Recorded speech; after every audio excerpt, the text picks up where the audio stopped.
Imagina estar tranquilamente pescando com seu filho num lugar aparentemente calmo, quando de repente o mundo parece entrar em convulsão. E vocês, sem ter como escapar, veem o tempo mudar, o chão tremer e toda uma cadeia de ilhas desaparecer nas águas. Esse acontecimento assustador aconteceu com um homem e seu filho de 7 anos e mais vários de outros de seus amigos. Peço para você que ainda não se inscreveu, que se inscreva no canal, assim você nos ajuda e não perde nenhuma das histórias que rolam por aqui e são as mais incríveis através do tempo. Meu nome é Vanessa Silva e a quem interessar, essa é a história que eu vou contar hoje. Uma inacreditável luta para sair com vida do meio de um maremoto causado por um dos piores terremotos que já foram registrados.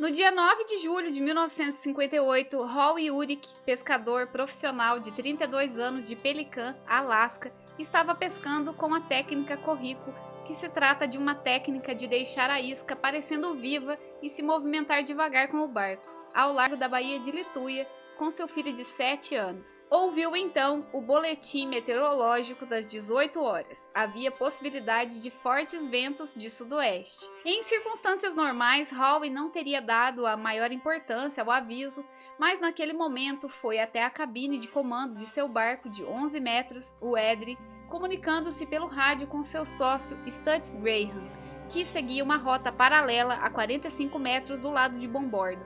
Ele disse a Stutz que seu garoto estava com ele a bordo e que iria entrar na Baía de Lituia para passar a noite. Howie não gostava muito da Baía de Lituia, as rochas eram estreitas na barra e a transformavam num canal muito apertado de 24 metros, a forte correnteza das marés tornava difícil a navegação por ele. Ainda havia por ali pescadores que se lembravam da manhã em que, em outubro de 1936, ondas gigantescas de um maremoto haviam varrido a baía, deixando um rastro de destruição. Mas Lituia era o único porto natural nos 160 quilômetros de costa do Golfo do Alasca e Howie entrou por ele. Por volta das 10 horas da noite, quando Howie já ia descer para dormir, outro barco de pesca entrou em Lituia. Howie de longe teve a impressão de que era o Badger de Bill e Vivian Swenson. Poucos minutos depois chegou um terceiro, que ancorou do lado do segundo, mas Howie já dormia tranquilamente. Não havia vento, a água estava lisa como um espelho, pequenos icebergs flutuavam em torno, cintilando à luz do crepúsculo que ia se transformando em sombras. Mas havia algo sinistramente estranho. As gaivotas e andorinhas do mar que habitualmente pairavam grasnando sobre os penhascos da ilha Cenotaph, no centro da baía, não eram ouvidas, tinham desaparecido. Stutz Graham, que havia penetrado 8 quilômetros para o norte, depois de se separar de Howie, encontrou as aves no cabo Fairweather, e isso o deixou totalmente inquieto. Disse que nunca havia visto tantas aves juntas, que deveriam cobrir uma área de 8 hectares. O engraçado é que não tinha uma só voando, estavam todas pousadas na praia, como se estivessem esperando alguma coisa. Ainda havia luz às 10h17 da noite, quando uma brusca e violenta sacudida fez Howie pular do seu beliche. Ainda tonto de sono, pensou que a âncora tivesse se desprendido e que o barco estivesse encalhado. Mas no momento em que saiu para o convés, percebeu a verdade. Era um terremoto e dos fortes. O mar fervilhava e as montanhas eram sacudidas. Era como se aquelas montanhas estivessem sofrendo alguma terrível tortura.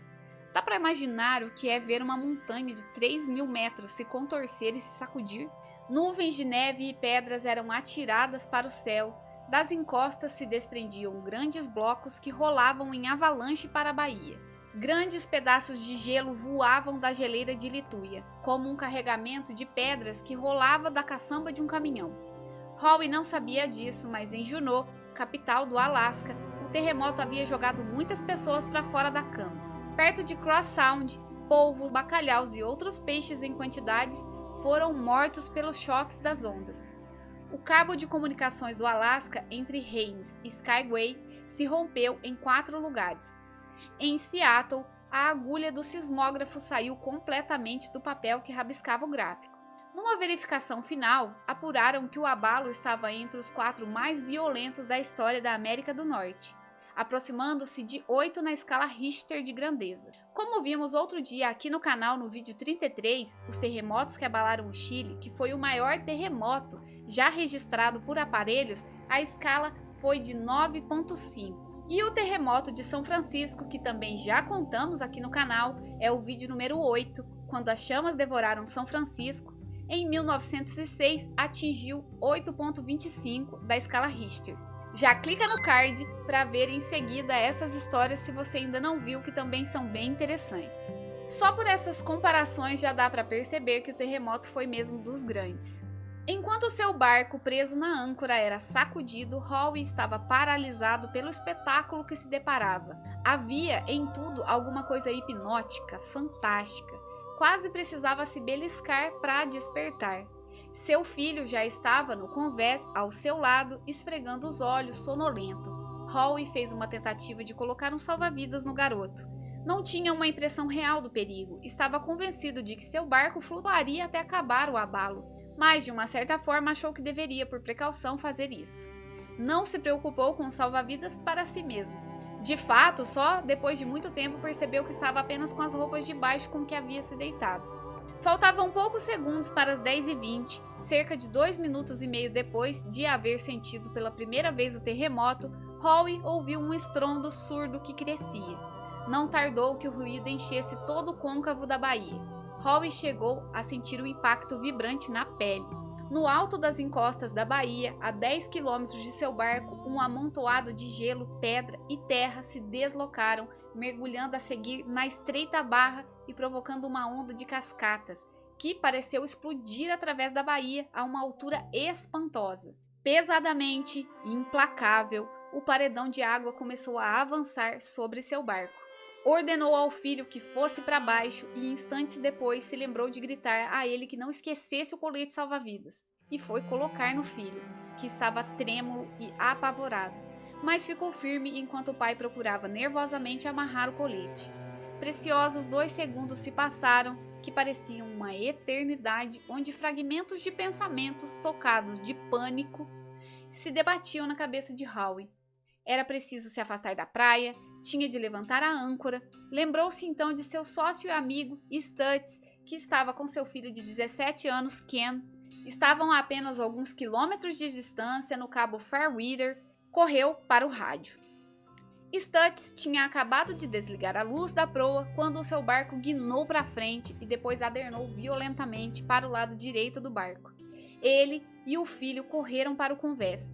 O mar estava agitado com repuxos de 15 centímetros.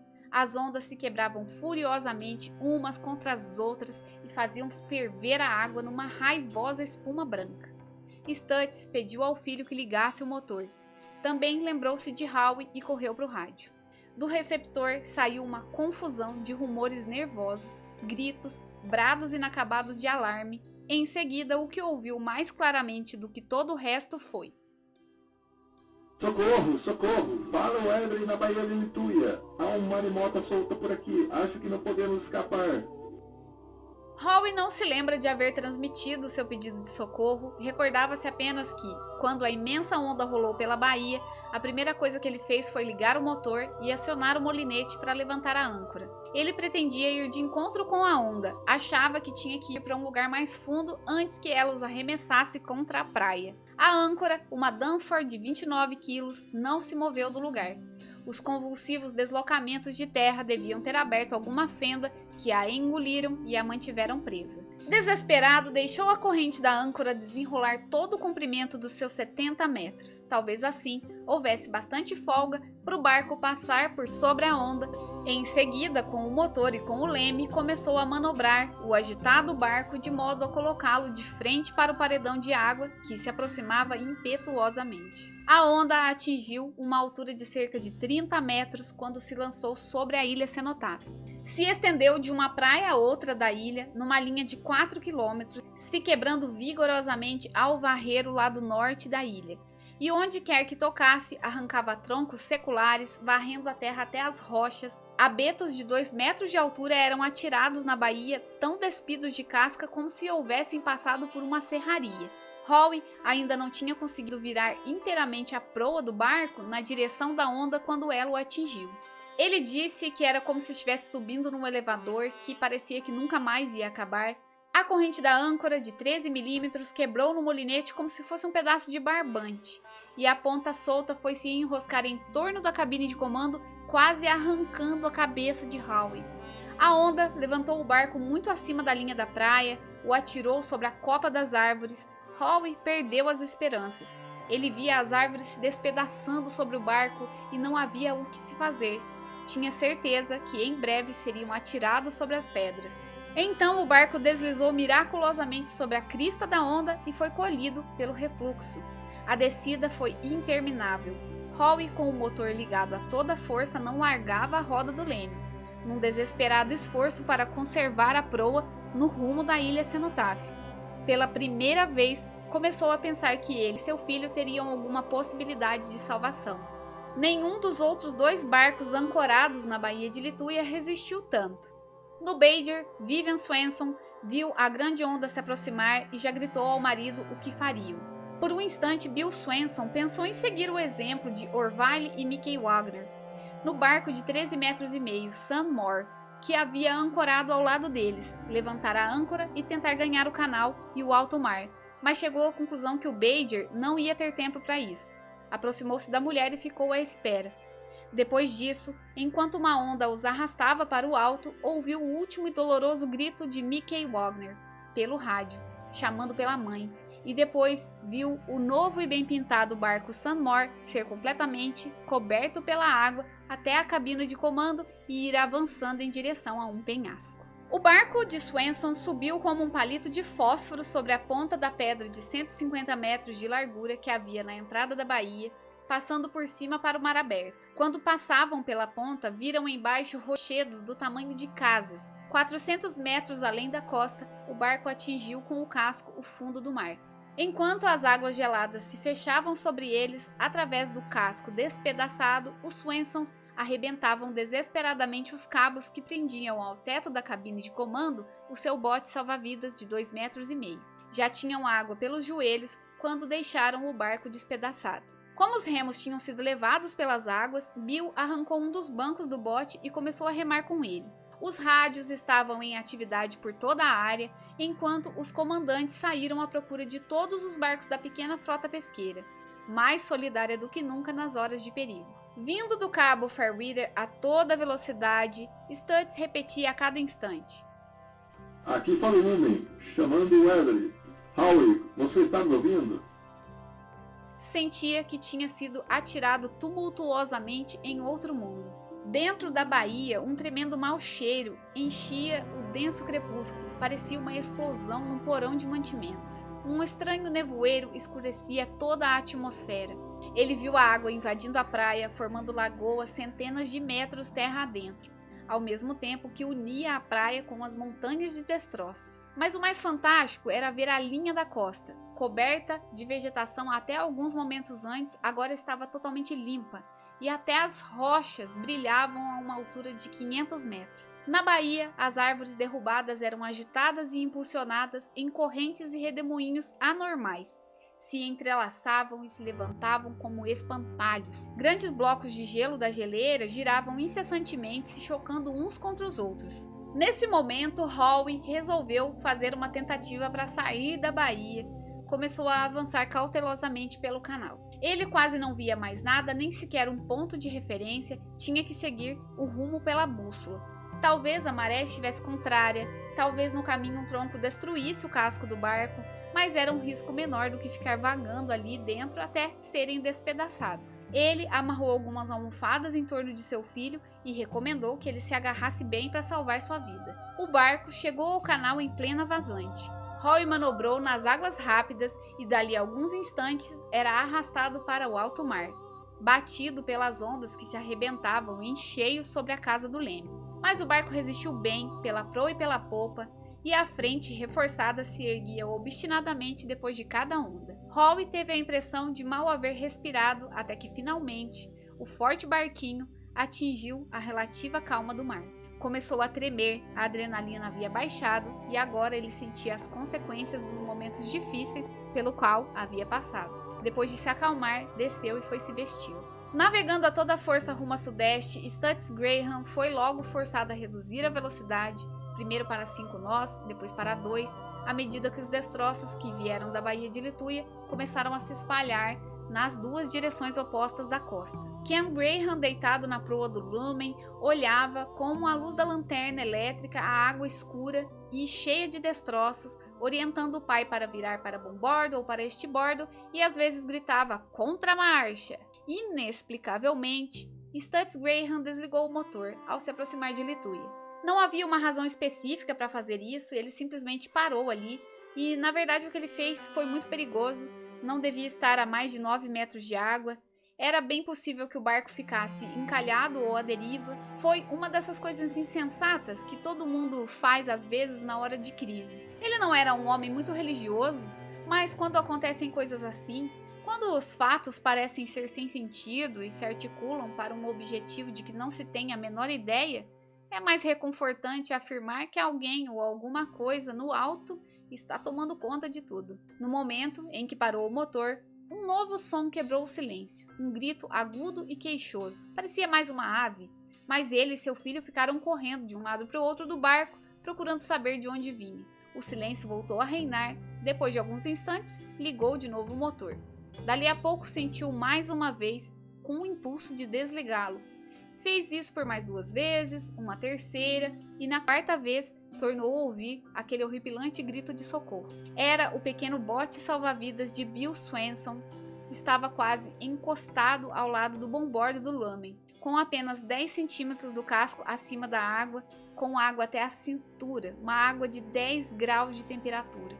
Os dois estavam quase congelados pelo choque e pelo frio. Depois de quase 2 horas assim expostos ao frio, estavam de fato à beira de uma sepultura congelante. Stutz e Ken transmitiram a notícia do salvamento dos Swensons e pediram para que mandassem um avião, enquanto metiam Bill e Vivian em sacos de dormir e aqueciam café para eles. Depois, ele, Howie e um terceiro barco que surgiu, o Teron, de Reddenbury, começaram a procurar vestígios dos Wagners, cujo barco esteve ancorado ao lado dos Swensons na baía. Logo depois de 1 hora da madrugada, Stutz teve notícia de que um avião havia partido de Juneau para Dixon Harbor, cerca de 65 quilômetros a sudeste. Esse avião deveria levar os Swensons para lá. Stutz sugeriu que Howie fosse com ele para Dixon Harbor, mas ele não concordou. Disse que só havia ele e Red para procurar os Wagners. Pensava que se fossem eles flutuando por aí à deriva, poderia muito bem ser ele e seu filho na mesma situação. Howie estava convencido de que no mínimo que cabia fazer era ficar por ali e procurar. O pequeno filho de Howie agiu da mesma forma que o pai e se recusou a ser levado. Durante toda a noite, os 2 barcos que procuravam os desaparecidos navegaram e chamaram alternadamente, rumando depois para outro ponto e de novo gritando pelos náufragos. Mas essa busca foi inútil. O mar já estava completamente coalhado de destroços, montões flutuantes de terra, raízes e árvores.